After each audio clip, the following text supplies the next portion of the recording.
森林大賽準備。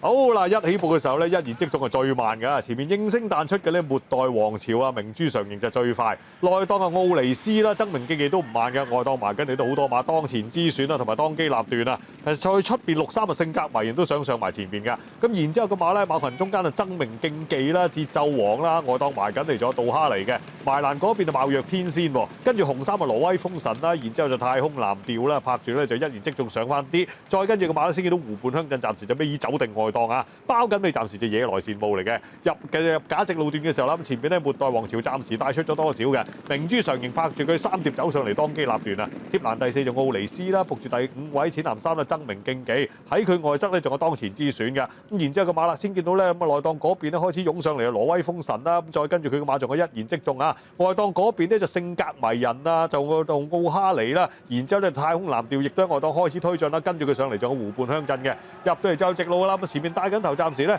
就明珠上型有多少優勢啊，鬥緊當機立斷喎嚇，咁啊外檔上緊嚟嘅馬咧就中大外檔呢就性格迷人啦，中間上緊嚟仲有奧尼斯嘅，最後200米嘅時候咧前邊咧仲係明珠上型帶出咗多少嘅，咁啊出邊上緊嚟就太空藍調大外檔監戰條就湖畔鄉鎮啊，但係前面太空藍調咧排中而前呢度出咗嚟先，咁啊明珠上型就鬥緊當機立斷嘅，個張第1名太空藍調，第2名明珠上型，第3名當機立斷啊，第4名就湖畔鄉鎮啊，啊喂班次啊，太空藍調啊贏啊！呢啲係最難搞啦，你一係就唔合作到尾咯，咁啊擋咗隻明珠上型佢話，明珠上型跑到第2。